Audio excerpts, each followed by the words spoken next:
How many of you understand brand architecture? Whether it's a house of brands, a branded house, an endorser brand, there's a brand architecture out there that smaller businesses and businesses of one are missing out on because they don't understand the architecture of their brand. They don't know how to grow and scale. And that's what I'm going to talk about today. Hey, brand babies. This is Brandma's podcast, where we go in on personal branding without taking shit personally. Brandma's house is hosted by none other than the ghetto country grandmother. She's here to share her experience, expertise, and education in a way that takes you from brand baby to brand leader. So come on in and hold on to your bourbon because Brandma's about to spill the tea. Hey, brand babies, it's your ghetto country grandmother, and you know I'm about to spill the tea because my bourbon is too fucking expensive. Yes, it is. Yes, it is. And I'm spilling the tea on brand architecture because at this level of the game, a lot of people don't think about their brand architecture. They don't understand what it means to have brand architecture.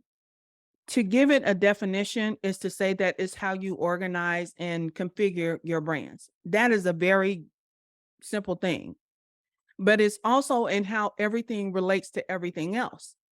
When you decide that you're going to put a brand name on something, sweetie, most people take the easy route. They will slap their name on everything. And then I offer this service. I'm a one-on-one coach. I have VIP sessions, and I'm talking about coaches because I deal with a lot of those. But it's like, where is the branding of it all to actually entice and attract people to this, what you're building? If you don't give it a name other than one-on-one, VIP, exclusive, premium, oh my God, all the basic buzzwords for cheap ass shit that you're trying to make sound expensive. I'm sorry. I'm sorry. But I see this all the time. And because you don't consider your growth potential, like I said, you put your name on it and you think the brand is all about you. But if you take a step back and you actually look at how you want to build and what this is going to become, I'm not talking about I'm leaving a legacy. No, I'm not even talking about that. I'm talking about building something that if you truly want it to last, it has to be rooted in something that's substantial. Now, business brands are rooted in purpose, vision, mission, and values. That's what everybody goes to, and that's for your business. But when you think about it on a personal level, why are you treating yourself like a business or like a company? Your purpose, vision, mission, and values are not the same because they're personal. And while I don't believe in taking it business personally, I do understand it's still a personal component. I'm not confused. I know it sounds like I am, but I'm not. Because there has to be some level of caring involved in order for you to go out here and do something when people ask you that fucking question. Well, if you weren't getting paid, what would you do? Bitch, I go lay on the beach. No, I wouldn't because I'm not a beach person. But but that's not the right question to ask. When you ask yourself, what do you want to be when you grow up? What does that look like within your business? And while you may want to make all the money, if you have a reason why you're doing what you're doing, then you know what? You know what you want to be when you grow up. You know what you want to be known for. You know what you want to be famous for. And part of that comes from, understanding your brand architecture. Brand architecture comes from how you build, how you place this thing next to that thing. So if we look at brand architecture, we're going to step out of context for a minute, but use an analogy of a family tree. Okay, I'm just going to go basic. I'm going with a basic family tree that's 3 generations: grandparent, parent, and kids. Okay, at the grandparent level, that would be your personal brand. It is what everything is rooted in. This is the thing that started it all. While you are that person, moving out of that person to the personal brand is everything that everything that comes after it will stand for. So you being to be that grandparent that gives birth to something greater than yourself is what goes into your business. Your business is now the parent brand of everything that comes out of it. Your products and services, those are the kids birthed by the parent brand. And the way that you start seeing this is like, even when you name stuff junior or the third and all that kind of stuff. Yes, that's fine when you're naming your kids. But when you're naming your business, is anybody actually ever going to buy that from you? If that's one of your goals of how you get out of this game, I'm gonna sell it off. If you build up a brand architecture based around um who has a name that's still around? The Michael Jackson estate, Prince's estate, those are all still part of the estate, but they're not part of a brand. And so when the estate is selling something, it's selling off, you know what? This is something that he did. This is some leftover music that he left behind that never got published. These are all the different things, but the brand architecture is no longer there.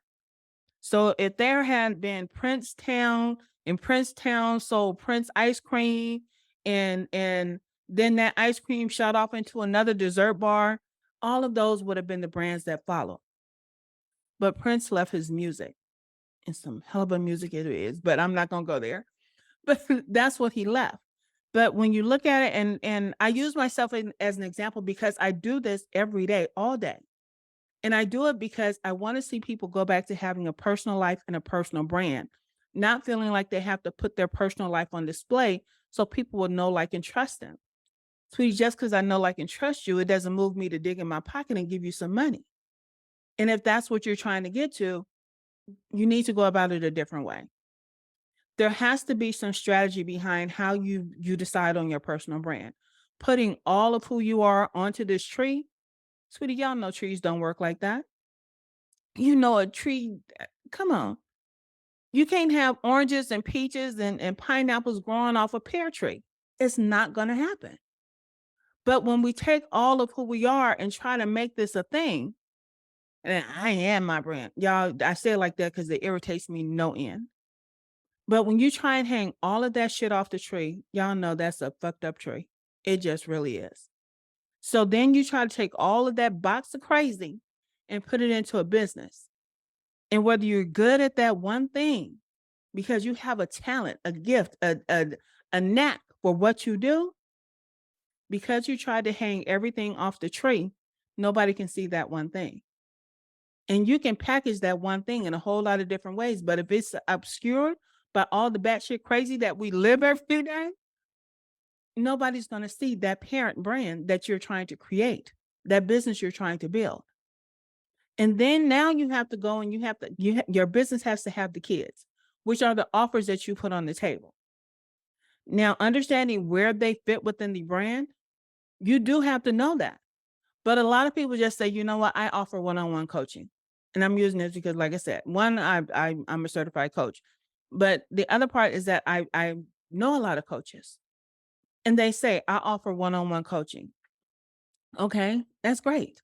So does she, so does he, so do they. I don't see, why are you telling me this?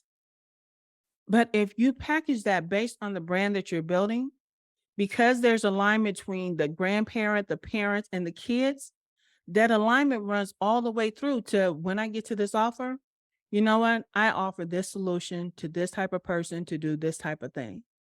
So this service that I created gets that done. Or this product that I created gets that done. And it makes it easier for you to talk about the services and the products that you bring to bear. If you don't understand this, then you know what? Like I said, you just go out and you offer everything. Everybody wants to create an online course because they want passive income. Do you even know if your brand supports an online course? Who's going to buy it and why? Where's the resonance? If nothing on that tree supports an online course, then you know what? You'll just be creating an online course. You'll be playing. I think if it doesn't charge, but that ain't none of my business. But on Teachable or wherever you're putting your online course, you're paying someone to host an online course that you can't get anybody to come pick this fruit. Nobody's checking for it because there is no alignment. It's like, oh, this is some nasty ass shit. I don't get it. So I wanted to give you that visual because, like I said, when we're talking about brand architecture, I want you to go ahead and put your personal brand in it. And and I don't even know if anybody does it because it needs to become a thing because you as the person, we're trying to get away from all this fake shit. If you're creating personas instead of using you as the person that's building this thing and figuring out who is attracted to the person that you are, sweetie, it's the whole people pleasing of it all. You have to bend over backwards to please people because they said to do a survey and to look at people and give them what they want. Sweetie, I can't always give you what you want. I can give you what you need based on what I know how to do. That's what I can give you. But trying to give you something to make sure that you're happy and I'm not, that's a badass building. That's some cheap ass material that I never wanted in my house anyway. I got green curtains when I actually wanted black. I'm going to step away from the crazy of the metaphor or simile or analogy or whatever it is. But I do want you to see what is hiding, what's lurking when you don't understand the brand architecture that you're building. If you're even building an architecture, if you're going to stay a business of one, that's you build that a whole lot different than you would a business that's planning to scale to say maybe 5 employees. There's a difference in how you build those two things. Okay, so now I'm gonna dig into my framework. I'm gonna tell y'all my whole framework and show you how it threads its way throughout to the kids. Okay. So at the core of what it is of when we start this thing of my personal brand and the clients that I work with of their personal brand is a code. There's a DNA code. And so I've decided that this is their brand identity, not the visuals. This over here is the brand identity of the personal brand. It's the DNA code. This is contemplation, objectives, dedication, and ethics. And so when you decide that, you know what, when you contemplate something for yourself, contemplation is actually an action. And contemplation requires you to like go deep. You can't do some surface shit of just saying like these are my objectives because they told me this is what I have to do in order to have this thing. No, contemplation is about, you know what, let me figure out what's right for me. And you have to sit with that shit for a minute and understand like, you know what? Yeah, I can't do that because I have this issue or I'm not ready to face this challenge. You have to understand where you are right now because we listen to all these people who have made it past where we are a million times over. And while they're telling us based on their life now, it doesn't apply to our life now because we're not at the $1 million level. At least I'm not. If y'all are, yay for you. Send me $1. But at this level, when I'm listening to people that tell me how to do something, it's like, okay, I have to go back and sit with that to understand, you know what? Yeah, no, I'm not doing that shit because it does not suit the thing or the person that I am, or it doesn't fit into the personal brand that I'm building. But I do have to contemplate, you know what? I need to learn and understand this. So knowing that this needs to become part of your repertoire, then you can't just dismiss everything that you don't like. But neither can you go out being disrespectful and say, you wrong. And no, you can't do that. And you can't tell me what to do. And yeah, okay. And I'm speaking as a recovering smart ass. I'm recovering like every hour. This is why I could not make it in corporate. When I had my government job, I couldn't get ahead because I'd always buck the status quo. But I contemplate what's right for me. When I work with my clients, I contemplate what is right for them. And this requires a serious conversation. It is not just tell me what you want. Sweetie, I want rainbows and unicorns and $1 million every day. That's what I want. But when you get to the depths, because people are always asking, like, you know what? I don't know what my purpose is. My daughter is 16 and she's trying to figure out what is my purpose. And to me, anybody that's here on earth, sweetie, you went through a whole lot of shit to get here. You one in a billion that made that swim. And so trust and believe. This is why I value people so much. Whether you value yourself, that ain't none of my business. But that is contemplation, going that deep. And then based on that contemplation, setting objectives for yourself that cross and connect the dots of your life, brand, and business. I'm not looking for you to balance shit because every day is a fucking juggle depending on how your day goes when you wake up. There is no balance. It is all your fucking life. And it's that understanding that says, you know what? Let me set objectives I can live with when I'm doing this business thing. because you may have to lay some stuff down. Because I promise you, if my daughter came in here right now and said, "Mom," and I knew it was something, I don't stop being mom just because I'm doing a podcast. But when I'm setting objectives for how I want to handle all these different things and how I want to grow and scale and the things that I want to offer and who I'm going to offer it to, having those objectives with me, not my business, with me. Because this is the thing that the personal brand has to, you know what, this is the job of the personal brand and it has to get done. Now, you may set something different for your business brand, but over here in this code, this is the code that you're going to live by. So contemplating the objectives that you want to get done is a thing. But then it comes down to the dedication. Only choose shit that you can stay dedicated to. And I'm not saying committed to. Being committed is, you know what, this is a piece of paper that says I'm married. I can rip that shit up and go about my merry way. But there are certain things I'm dedicated to family. I don't have to talk to my family forever and a day. And I promise you, if one of them call me, say something's going down, I'm gonna be there. Because that's how I was raised. That's in my DNA. That's to my root, to my core. So when I talk about the dedications of my personal brand, my personal brand is dedicated to nurturing. And while my nurturing may seem harsh, the clients that I work with, they want this harshness. They want this roughness. Like, don't let me punk out on myself. So this is why they pay me, because they want that type of nurturing. I'm not for everybody, which is why when I start having other brand parents, sweetie, they won't be like me. You may need a soccer mom brand parent over here to help you grow your shit. You don't need a ghetto country. When you may need a super dad grandparent over here. So when I start licensing out, everything in my business is not going to look like me, which is why I say my personal brand as a ghetto country grandmother does not look like my business brand of Brandma's house, but it's in the architecture. It's in how I build. Okay.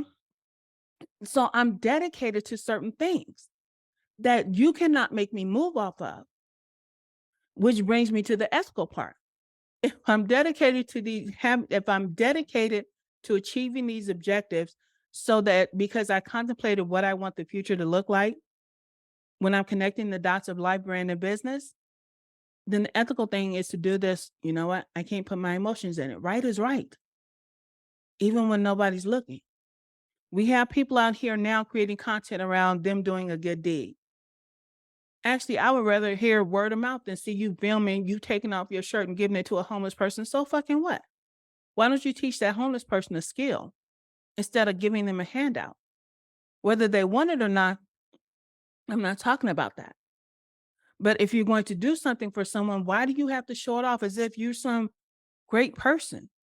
You're an opportunist. That's how I see you.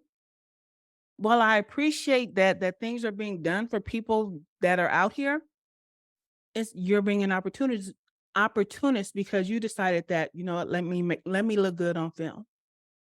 If you did it from a space, if you built that brand around, you know what, let me do it from a space of I want more people to just go out and give. And that's why I'm filming it. I never see any videos like that. I never see anyone coming back and saying, you know what? Yes, I just did this. And I don't want you to think about this being for me. I want this to be for you. I want the next time that you see someone sitting on the streets, do something for them like this. But I never see that. All I see is them trying to be, you know what? I'm magnanimous. And that's not an easy word for you to say. But you're making this all about you instead of all about the point of, you know what, I'm helping someone. So the brand that you're building is nothing. I don't care if you say you got a personal brand for helping people. No, the fuck you don't. You have a personal brand of wanting to be seen helping people. So the ethical thing to do is just do it anyway without a fucking camera in your face. Okay? So then the next part of that, after you have this DNA code, you got to, when we talk about identity, yes, I jumped ship a little bit. But when we talk about identity, identity is what gives us an ego. Whether it's healthy or not, we have an ego. When we talk about it from a brand ego perspective, our brand ego is built on our identity, how comfortable we feel in standing 10 toes down in our shit. So we're going to take that code and we're going to move it over here into the C.A.M.P. This is how we set up C.A.M.P based on the code that we keep. When you have to make hard decisions, you got to go back to the code. Whether it's you deciding who to hire and fire, who to collaborate with, what product or service to put out, which ones to take away, that's based on your code. And then you come over here and you set up C.A.M.P. C.A.M.P is how you communicate to the audience that you want to market to so that you can position yourself for sales. I got that? Yes, that's what it is. That's how you set up C.A.M.P. So when you communicate, when you have this level of communication that becomes a love language between you and your audience, while I may speak as a rebel caregiver, my audience is the audience that I attract. Other people see me, but the audience that I attract are explorer rebels. I know this because I know my audience. So being able to still be able to speak like me, but attract an audience that's not like me means that I have to create a love language between me and them, that we start to speak each other's language. My husband accuses me of making my clients cuss. They don't. But the thing is, they probably always did. They just feel the freedom to do it with me. They don't feel the need to try and filter their words. Sweetie, you can let it all hang out. Even if it hurts my feelings, as long as you respect the house. I have a pledge. You got to respect the house before you come up in here. This is before I even take your money. You can keep your money if you can't keep the pledge. But coming in here and communicating with the language that we understand together, this is why I am free to speak the way that I do. But it's that level of language, that love language between you and the audience is what gets to that connection. And when I talk about language, I'm talking about the words that you use, the tone that you use. Is it a sense of humor? Is it sexy? There's all these different things that play into that. That lets people know, you know what, this is how I'm gonna set up C.A.M.P. All right. And so then we talk, like I said, we're talking about your audience. People that don't even do branding, they're all out here talking about, oh, who's your ideal client? What if you never had a client a day in your life? And people are telling you to find an ideal client. That's some bullshit. Because the easiest way to have your ideal client, make some shit up, pull it out your ass, and say it with conviction. That's all you can do because you don't know. Even if you go out and do so-called research for who's checking for this, they still might not be your audience, or that still might not be your ideal client. But what you can do is find your ideal client within the audience that you attract, because they will start to emerge and you will start to see a pattern of who you get. I know most of my clients have shiny object syndrome. Whether they've been in business 2 years or 35 years, they have shiny object syndrome. And so they have this thing that, you know what, but what about this? But what about this? But what about this? Okay. How many people are doing all of this with you? Because when we listen to experts that are further along in the game than we are, they have a whole ass team. They have a production team. They have a video team. They have a social media manager. You probably 1 or 2 people and you're trying to do all the same shit and keep up with them. No. But when you have this thing about you that, you know what, I communicate this way to speak this language to an audience that understands me. This audience is all about what you're putting out. And it makes never mind if they ever buy from you. Because if you attract that audience, and even the person that's not that the person that's there that doesn't need your services, they know someone who does. You need to go call them because they're gonna get your ass right. You need to go book a call because you know what? I heard them say this. They don't need you, but they still hear you. And so that's why your ideal clients will emerge from that, because you, like I say, people will start to pop up. Oh, here I am. I'll take it. And you'll find that, you know what? I don't like this audience. So you know that the message that you're putting out is not attracting the people that you want. So you can either take the money or change the message. Them is your choices. Hey, you. Yeah, you. The one trying to find the perfect balance in life? Even at 15, I know that's bullshit. My mom wrote this awesome book called Balance is Bullshit. It's all about making your own decisions. It's time to stop chasing balance. Make a choice that's right for you right now. Life isn't meant to be perfectly balanced. It's meant to be lived with all of its ups, downs, sideways, and every single lesson it's got. So if you're dealing with tough decisions, this is the book for you. It'll get you in the right frame of mind to tackle anything that comes your way. Listen, you gotta embrace the scary shit. Don't let fear cloud your judgment. Trust yourself, because you have got what it takes. Say yes to what matters. Don't be afraid to say no to the rest. Do yourself a favor, check out Balance's Bullshit by my mom, Phyllis Williams Trotter. It's relatable, honest, and it'll make you think. Trust me, I would know. My mom is raising me to make my own decisions, and this book is like a high five from her to you. Make your own decisions and live life on your own terms, because balance, well, that's just a bunch of bullshit. Thank you so much for listening. Now go grab that book, dude. The money that it brings in, if you're going to find your satisfaction in the dollar sign, then so be it. Be okay with that. But if you're deciding like, I don't like these type of people, these are not my people.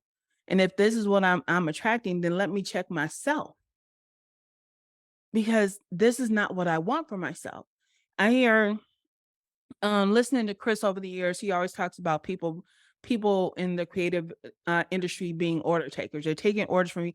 Oh, I want this, and then make it purple, and then put it. So creatives taking orders. So now they're trying to get away from that. Stop telling me what to do, and trust that I know what to do.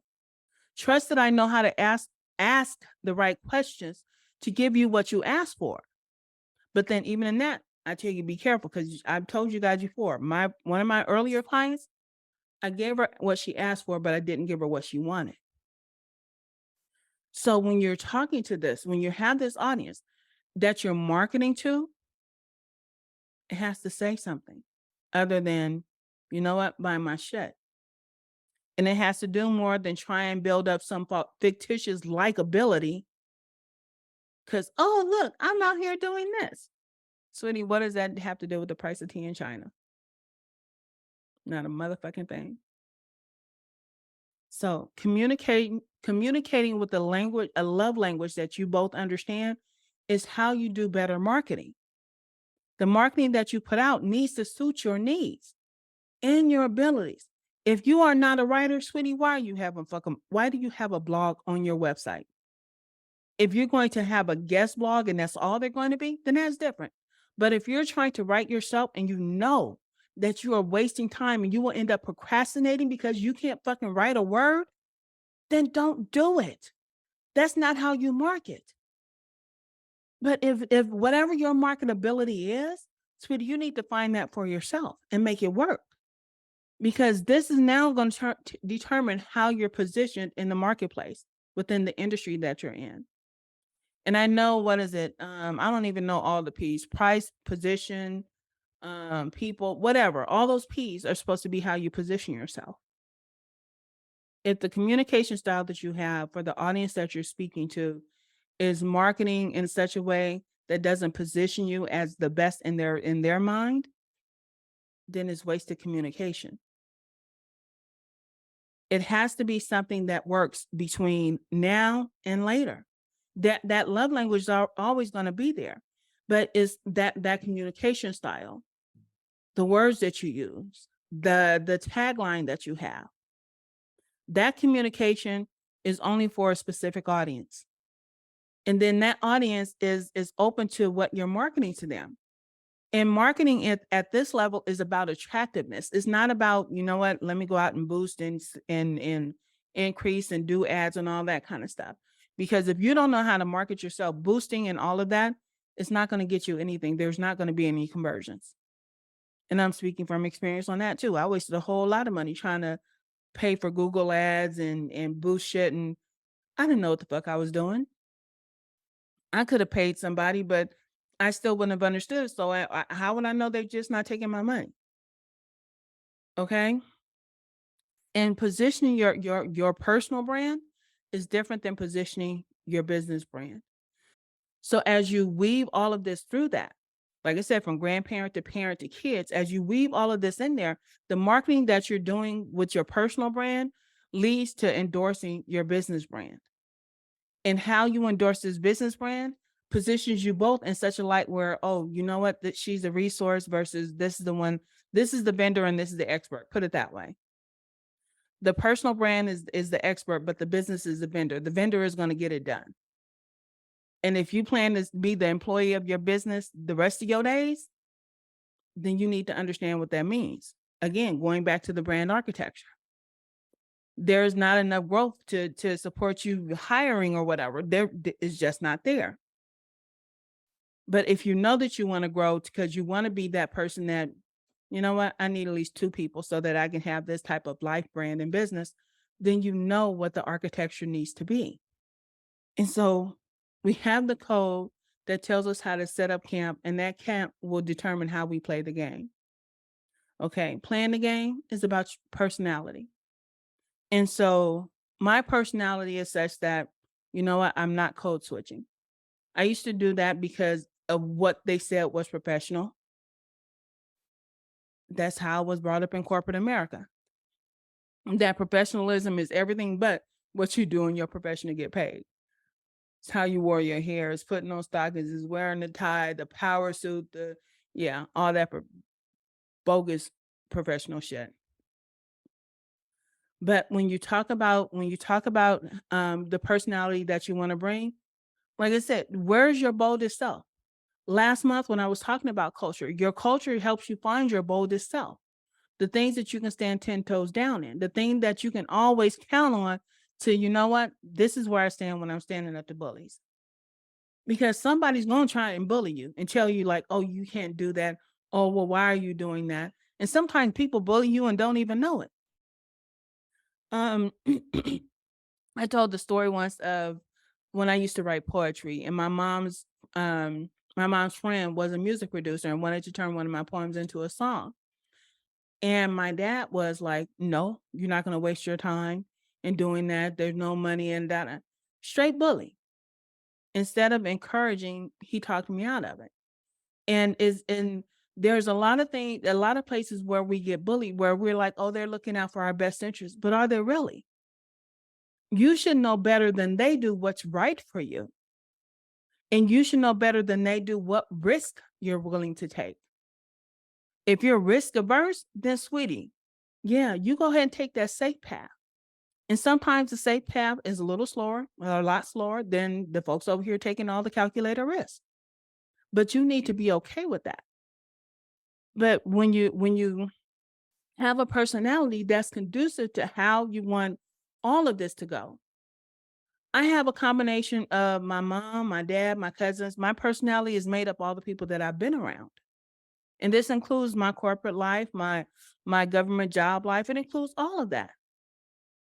So these are all the different blended cultures that I have. But the ones that are most prevalent that I bring to the brand is being raised hood adjacent by a country mama. That's the ghetto country part of it. So that's the personality that I bring. I don't walk around wearing these hats all day, every day. Hell no. It's not what I do. There are other parts of my life that never enter into my brand, because the personality that I want to bring, I can't count on Phyllis to be consistent with it.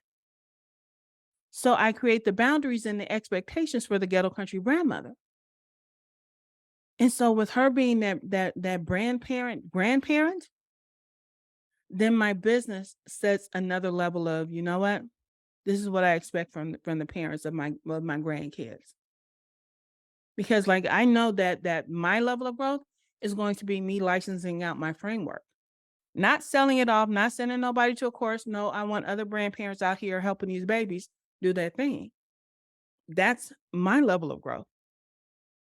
Or the level of growth of Brandma's house. And whatever I decide to do as a grandparent, you know what? I might decide to start another business. But the ghetto country grandmother won't be part of that. So there's all these different dynamics. And I'm not trying to drive you down a rabbit hole of crazy, but I want you to understand this is what brand architecture is about.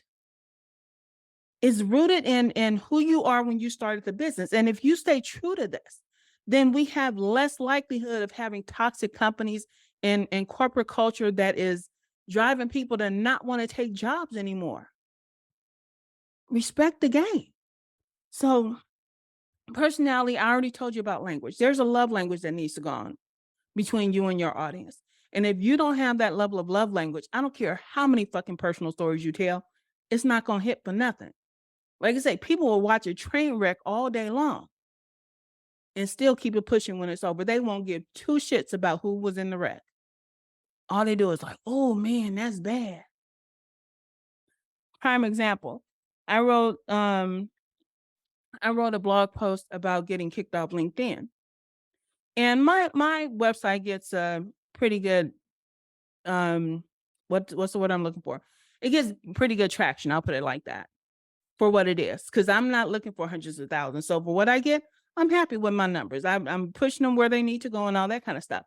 But when I wrote that blog post and people started sharing, um, my traffic increased by, let's say, 2,000%, because people are watching the train wreck, but they won't stay for the what's after the train wreck or what came before. They care that they will come and like, oh, what's she talking about today? There are other people that come to my site to get my 2-word brand kit and download it, and then they leave. That's okay. So it's that understanding that, you know what?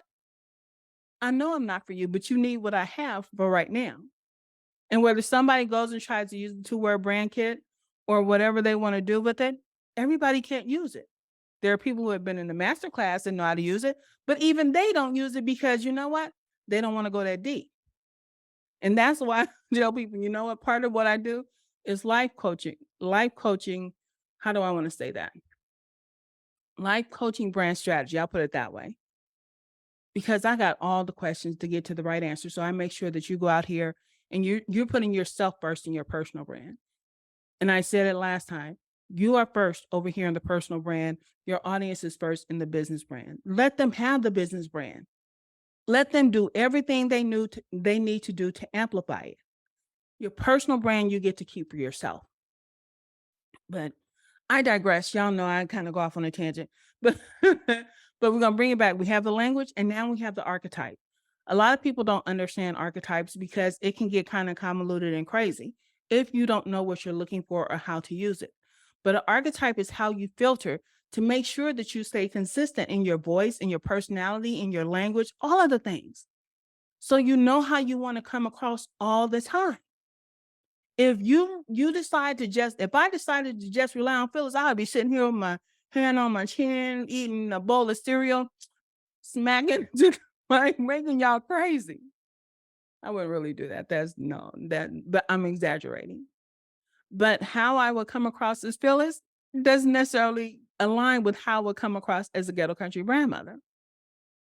I am that mother vibe all up and through. So why not bring it to my personal brand? I was a mom long before I gave birth. And it took me some years to figure that out. People think I'm being bossy. No, sweetie, I care. I can't help but care. I know people try to manufacture empathy. I don't have to manufacture mine. So being the brand mother so fits for who I want to show up in the world as. It's a thing. But using archetypes, there are 12 archetypes, and I cannot name them all. Like I said, I know mine is rebel caregiver. I know that. I know that there's the lover, there's the everyday, there is the ruler, there's the magician. You can go look them up. They're all out there. But understanding the archetype mix that you want, because if you have just a straight 100% ruler, oh no, I kind of think, just from what I know about brand archetypes, I think a ruler would be a dick. If you want 100% ruler, I think that's a thing.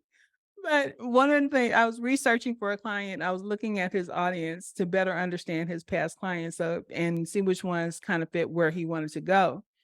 And I found that his clients are rulers, dudes with a lot of money, bosses or CEOs and all this kind of stuff, $1 million homes. They're influential. But digging into, say, like their social media or whatever, I found that also they were philanthropic. So their archetype mix would be ruler with an undertone of caregiver because they have found ways to give back and it's just as important to them. But you know what? I just happen to be this money making machine that's climbed the corporate ladder, that's doing all the things, but I still have a fucking heart. Don't get it twisted. So understanding these type of things about your audience. So if he's as candid as I am, he's not, my client is not ruler, but he has to know how to talk to a ruler based on his archetype. And so, like I said, we get back to the love language of how, you know what, how I can use the words that I use to attract this over here. How do I speak their language? It's no different if I knew Portuguese, Spanish, Italian, Mandarin, I can speak the language. Well, I can't really because I do English at this service. Y'all know my badass English. But that love language, if I were to pick it up and speak it in something else, then you know what? I'm using my words, my way, attitude, all the things. But I'm speaking your language. It's a situation. And that brings us to the final part. Because we have a code to live by, our brand identity is built on this code that that identity is, it helps us have a brand ego that sets up C.A.M.P.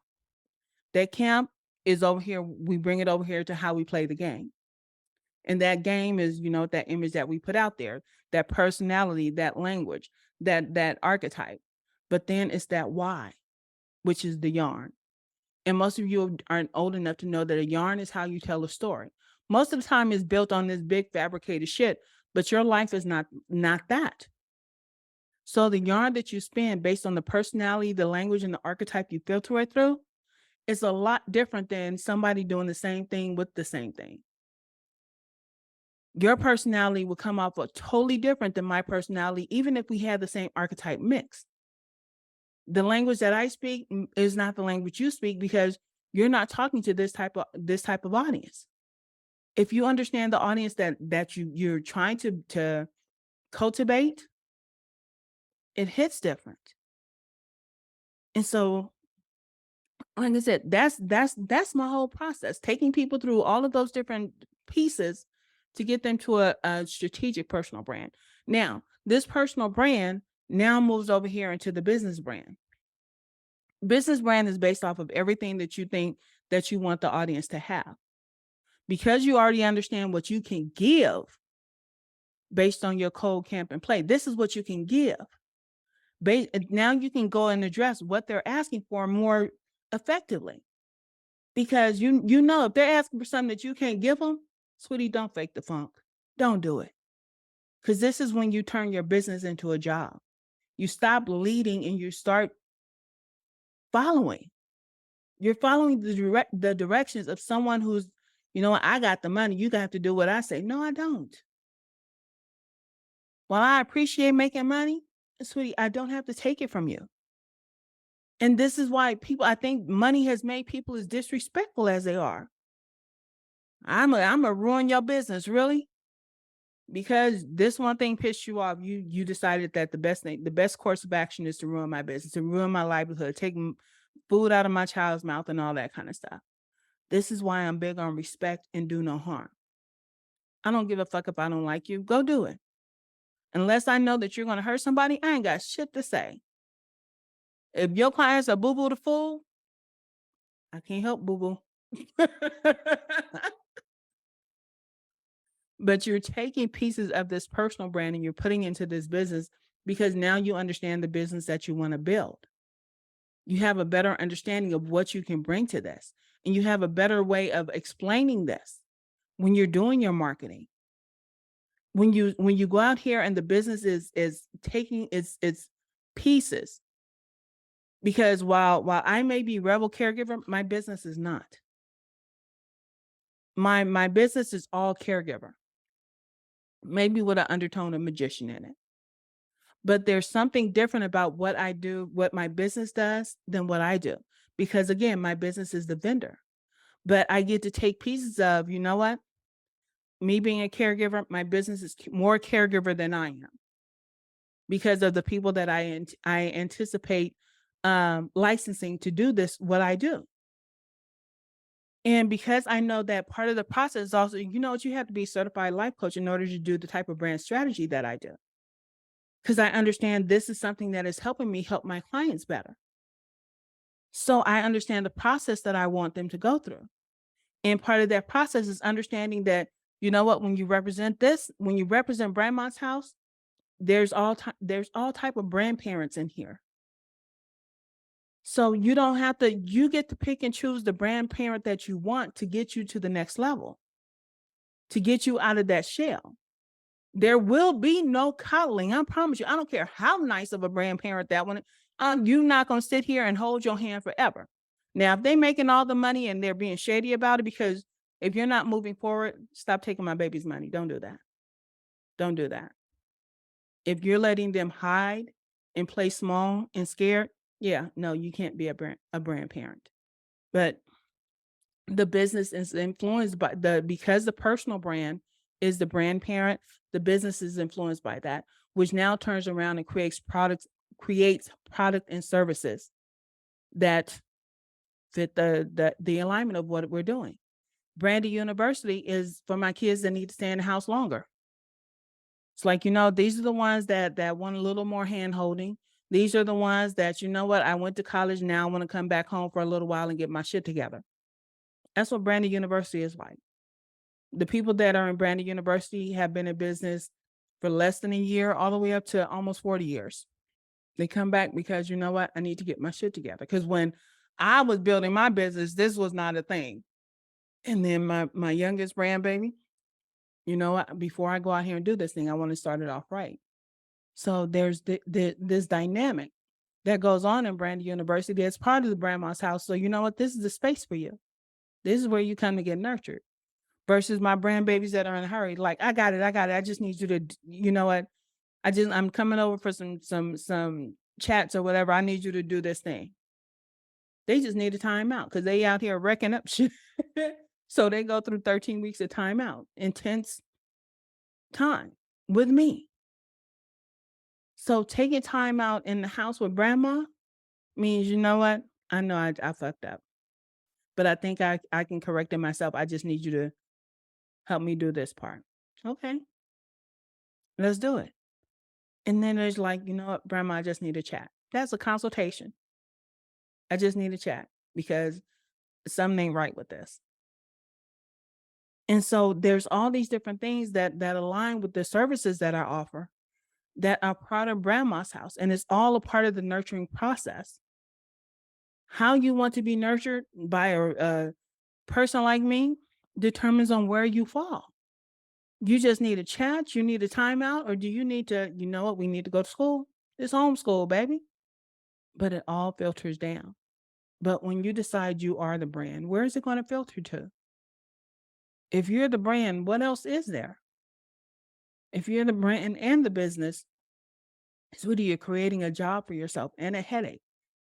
And and I understand overwhelm and burnout. Already doing all the things, and now you're trying to do even more. A brand is an asset. An asset has value. And brand assets, they are not personal assets. So while you can build a brand and a business based on a person, companies and businesses that build brands, they build it based on a persona. They put a whole ass A on the end. That means it's some fake ass fuck shit. So there is no alignment between the parent and the parent and the kids within under the brand. When you have a house of brands, that's who is that? Procter and Gamble House of Brands. All that shit that's underneath that umbrella of brand, that PG&E umbrella, there's no connection whatsoever because it's all about the bottom line, stockholders and stakeholders. That's all they care about. Then there's what branded houses. Y'all know I love me some Apple. I'm an Apple head. I own it. But if it was oranges, orange iPhone, orange iMac, would it be the same? I have no idea. But the I would still be there. Folks went out and created iHome. So iMac, iPad, iWatch, all of those things that can stand on their own without the parent of Apple. You can talk about all of them without ever mentioning Apple. That is a branded ass house. Endorse your brands? I can't even think of one off the top of my head. But recognize how the brand architecture of what you're building It's different because you are not a company. Hopefully, you're not trying to be a company of one. So building that architecture based on, you know what, this is my personal brand, and my personal brand endorses my business brand. I am the expert. It is the vendor. Let's go make some fucking money. It's a thing. I feel like I've been beating this horse for a minute, so I'm shut the fuck up. I'm gonna bring it on in. But I want you guys to understand my process and understand how it fits within brand architecture. Brand architecture is going to be the theme of the month because I want you guys to start fitting it in. Understand how you're going to build your shed. Don't just go out here and start making offers and products and courses and services, and you don't know how it fits in the house. You don't know how it fits in the brand. You don't know how it fits in the structure or the organization. Let's get that shit together. I have a list of what's coming down the pipeline, but I don't know if it's going to go in any particular order. So I'm not even going to tell you what next week's episode is going to be about. But I do want to tell you that 5, bullshit happens. So suck it up. 4, your voice is important. So speak up. 3, you make the world a more beautiful place. So show up. 2, life is good. So buck up. And 1, I love you and ain't a damn thing you can do about it. So shut the fuck up. Peace and hair grease, y'all. I'm out. All right, brand babies. We appreciate you stopping by because we know you got shit to do. Just remember to subscribe on your way out and bring a friend next time. In the meantime, and in between time, stay connected with your brand mother on LinkedIn, Twitter, Instagram, and TikTok. The links are in the description. And your brand mother wants you to remember that personal branding is not just personal, it's also business.